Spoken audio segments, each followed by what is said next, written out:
What does your support look like in your motherhood journey? Do you have family members that live close by that can jump and come help you out when you need it? Do you have friends that you can text your mom questions to, your postpartum maybe questions to? And if not, who do you talk to? Who do you connect with when everything is going wrong and you're overwhelmed and distraught and you just need to vent and talk to someone and know that what you're feeling and experiencing is totally normal? It is totally normal to feel guilty, to have these moments of overwhelm in motherhood and to feel anger or frustration. But what do you do with it? So, do you have a friend that you can connect with? If not, or if you're looking for another one, I want to be that friend. Hey mama, are you struggling with how to make time for yourself as a work-at-home mom? Are you drowning in laundry and dishes, poopy diapers, and kids who are constantly screaming, "Mom," even though they're 5 feet away from you?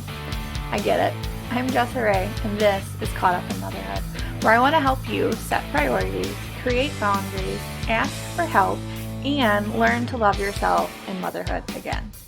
You can show up for you without sacrificing motherhood and without the guilt.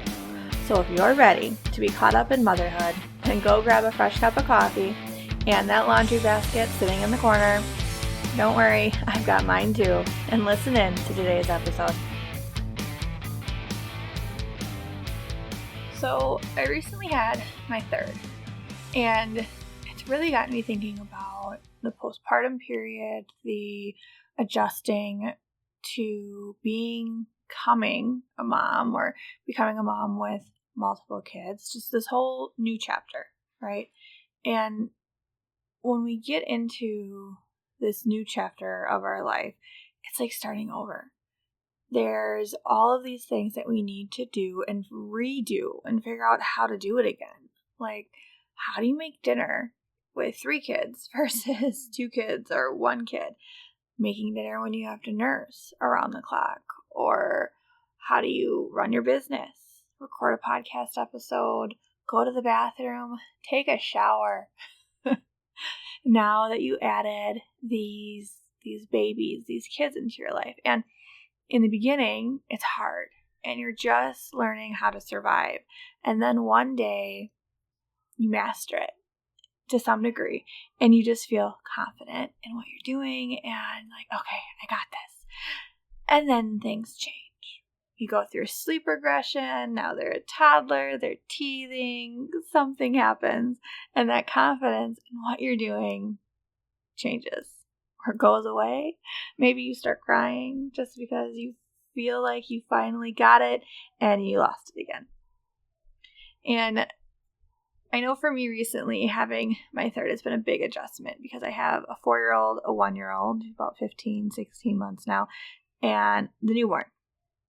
So the biggest adjustment has been going with the 1-year-old and the newborn and figuring out how to mom for both. And it really got me thinking about that first baby, going from just me and my husband and the dog to all of a sudden having a baby at home. And it really had me thinking about that journey, that beginning journey of becoming mom the first time. And when you become a mom, at least for me, for the first time, there are these moments of, I wasn't prepared for this. I wasn't prepared for it to be like this, right? Like we're told, oh, motherhood's great, or you'll get those backwards kind of comments of, sleep now, you won't be able to sleep later, or just wait till they're this, just wait till that, and negative, right? And when we're in that stage of new mom, we're figuring out the new things, and we're planning and organizing our days and our lives around this new adventure, there will always be those moments of overwhelm, those moments of mom shaming, in a way where you just don't know what you're doing, or what you're doing you don't think is good enough, or why didn't you just know that? And it makes me think about this time with my oldest when he was a baby. Something I learned after the fact, calling the doctor, crying and freaking out because I didn't know what was wrong with my baby, is their tear ducts. So I learned from, I guess, trial and error, we're going to call it, that babies' tear ducts are not always fully developed when they're born. So if you've noticed, when a newborn cries, they don't always have tears. And if they don't have tears when they're crying, that's because their tear ducts are not fully developed yet, or they're not open. I could be wrong in my terms here, but my understanding is that they're not fully developed yet. So those first couple of weeks, couple days, when they cry, there's no tears. And when there's no tears, or there are tears, they're not getting out. So when those tears can't get out, their eyes swell up with the tears. And then their eyes swell shut if they're having like a really bad crying moment. And my firstborn it was a little colicky. In the beginning, we had some nursing formula issues and some feeding problems there. So he was crying this one day, and I couldn't get him to stop crying, and I was upset. He was upset, right? I had my husband take him for a little bit so I could take a break and like calm down. But we noticed that his eyes were getting swollen shut, and I had no idea why. I thought he was having an allergic reaction to something, because the only thing that I could think of as being a problem. So I called the doctor, and I tell the doctor what's going on, and they're like, "Oh yeah, that's normal. It's his tear ducts." I'm like, really? No one warned me that this was a thing. So then all of a sudden, this guilt of not knowing what it was. Why didn't I think to research this? Why didn't it come up in my baby books or my baby podcast episodes that I was listening to? Why didn't I know? And why did I let my baby cry for so long? And why couldn't I comfort him? And why couldn't I do this? And why couldn't that? And it was just all the negative coming in and hitting me all at once of I wasn't good enough. I didn't do a good enough job. I'm a bad mom. And when we're in those moments, when we feel those negative thoughts like that, it can be so hard to pull ourselves back out. So hard to turn it around and know that we actually are good moms. We are doing a good job. And yeah, how the hell was I supposed to know that about the tear ducts? I'm not a nurse. I'm not in the health field. And yeah, maybe it could have been in one of my books, or it should have been if it wasn't, But it wasn't something I retained, or it wasn't something that was actually there at the time, because there are going to be things that we need to experience to learn from. And for me, the whole tear duct thing was one of the things. And it was so traumatizing for me and life-changing in that way that it's always one of those things that I tell new mamas all the time about, because if I can prevent you from having that same experience of feeling like a complete failure over something that is just completely out of your control to know, or to know when they're going to develop, or whatever, I want to share it, because I don't want you to experience that same guilt that I felt in not knowing what to do in that moment. And I'm sure that, if we were having a full-on conversation, we would all have different moments like that we could share on. I know that I have more than just that one of things that have happened, but it's sharing those moments and knowing that we're not failing, right? We're not bad moms. We're not terrible at this. It's a learning thing, and we are learning, and we're always going to be learning, right? Our kids are learning as they grow, and we're learning as they grow, and it's all about learning. And as long as we're open to learning and developing and working towards improving, I think we're going to do fine. I think we're going to do a good job. But it's when we're in this state of overwhelm, of not knowing what to do, that it's nice to have support. to have someone that you can lean on and ask for help. And I mentioned that in that moment, right, I'm crying, the baby's crying, and I'm just overwhelmed and I'm beating myself up. And my husband takes the baby so that I can decompress for a minute, take a couple breaths, maybe go outside. I like grounding, so standing outside, feet in grass, breathing, and reconnecting. And then when I'm feeling up to it, coming back to the situation, fresh eyes, refreshed, and okay, now what can we do to fix the situation, right? And when you're so in it, sometimes you can't see clearly to know how to fix it anymore. So we need support. And sometimes we don't have the support that we need, or the support that we need is far away. Or maybe the support that you have or that we have isn't the same support that we're looking for, right? Parenting styles, motherhood journeys have changed over the years. How you want to parent can be very different than how your mom or your mother-in-law parented their kids. And though they did a great job raising you and your spouse, you're looking to do something different. And it's knowing or having that person that you can talk to and say, this is what I want to do. This is how I want to do it. And having that other person understand what you're talking about. I'm like, yeah, I totally get that.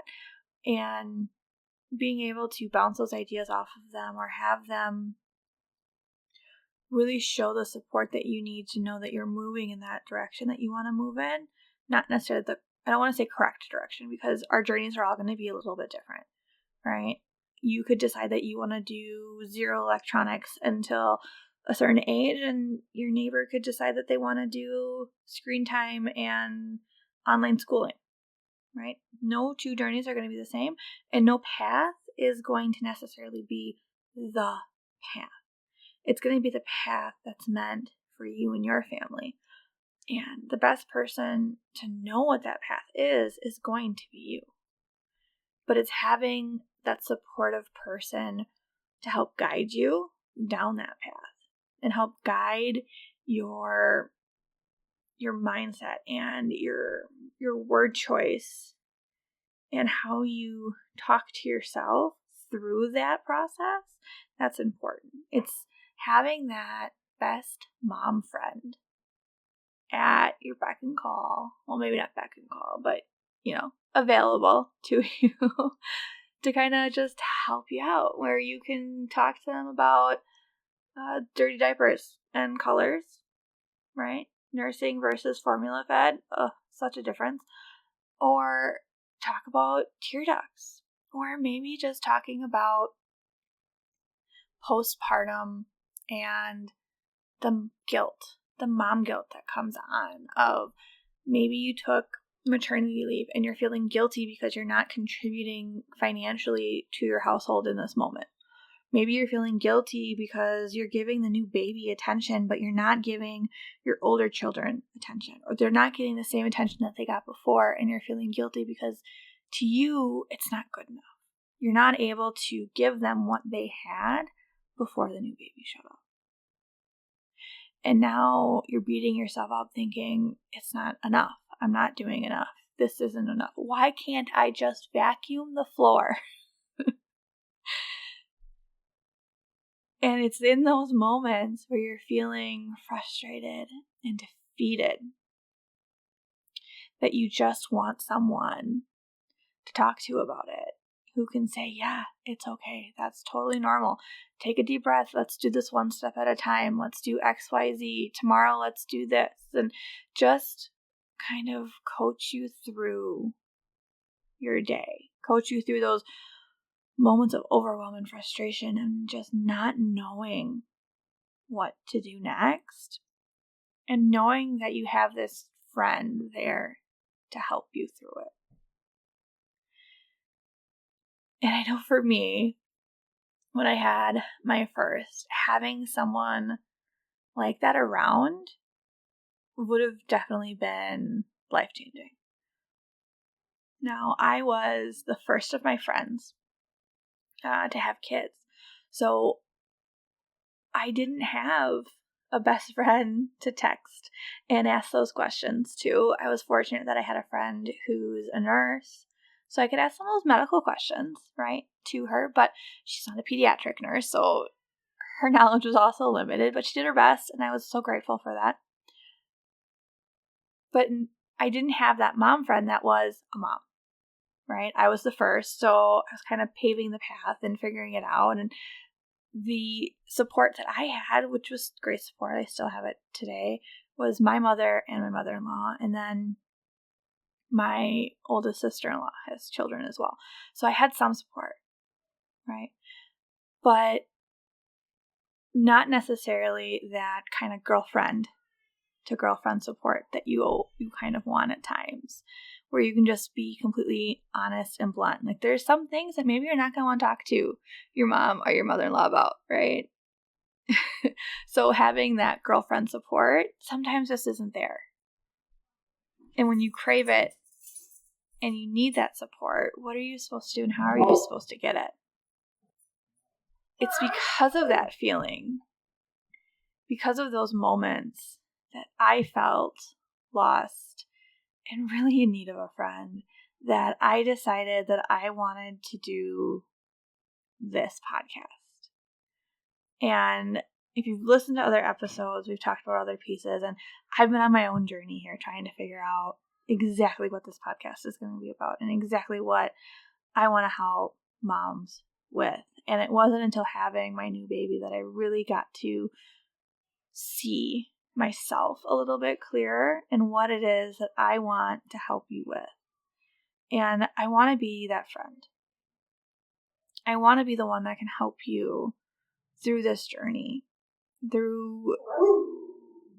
that's my dog, through identifying yourself as mom, identifying yourself outside of motherhood. There are times where you are so engulfed in being mom that you forget who you are outside of that title.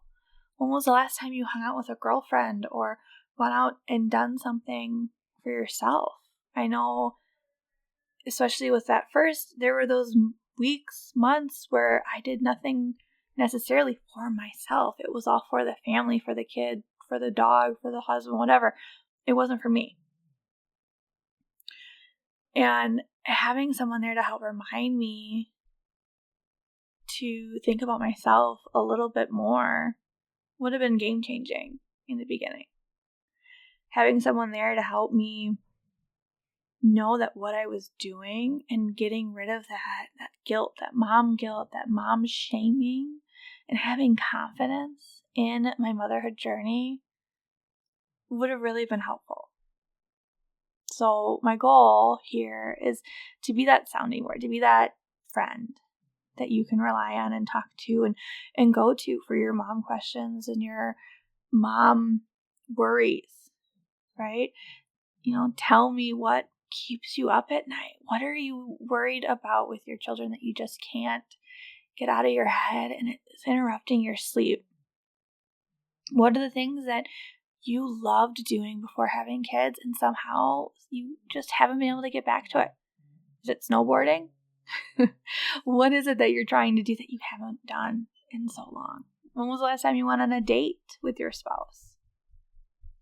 All things that we take advantage of and don't think on and don't know how to reconnect with sometimes. And it takes that nudge, that reminder from a friend to help us. So because of all of that, and if you're in any of those stages of life of feeling overwhelmed or mom shame, mom guilt, or you're just beating yourself up and you have these negative thoughts and you want to curve them a bit and support yourself a little bit more, and by supporting yourself more, supporting your family and your children in a more positive way, I would really love to jump on a free 30-minute call that I'm calling Mama Connections. Got that name from a friend. I really liked it. Mama Connections. And what I'm doing on these calls, they're free, all right? For now, they are free calls. And I'm just getting to know you. I'm getting to know my mamas, right? I'm getting to know you that are out there and what you're feeling overwhelmed about, what you need help with, and what keeps you up at night that you're so worried about. Because I'm working on coaching offers and I'm working on creating this community. And I want to know in the podcast here what I could talk about that's going to help you and help you on this journey. So by booking one of these free 30-minute calls, we'll be able to talk about any and everything that's going on in your mom journey and what you're feeling right now. Just kind of let it loose. And in these calls, it's more, in some ways, like a market research, right? You're going to provide me with some really great information that will help me do new episodes. Now, I'm not talking personal information here. I'm talking general things like the mom guilt, potty training, as an example, nursing, breastfeeding, postpartum stories. I feel that almost everyone has a traumatic postpartum story.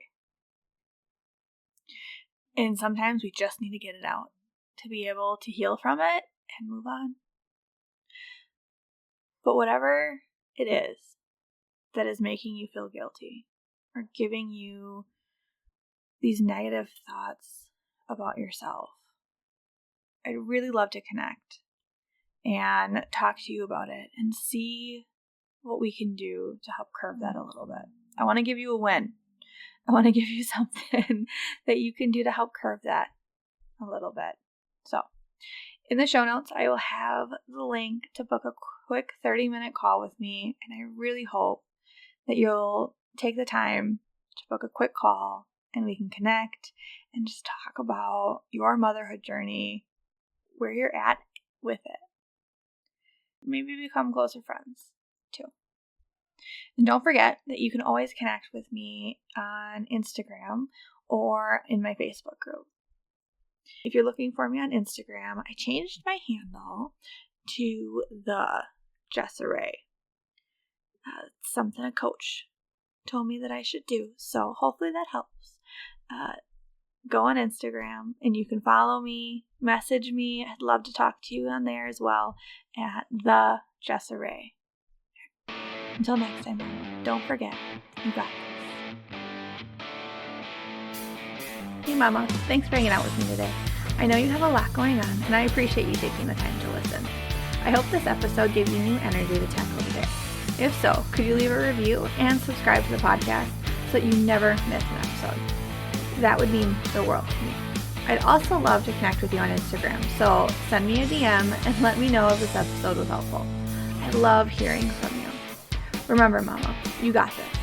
Until next time, I'm Jessa Raye, and this is Caught Up in Motherhood.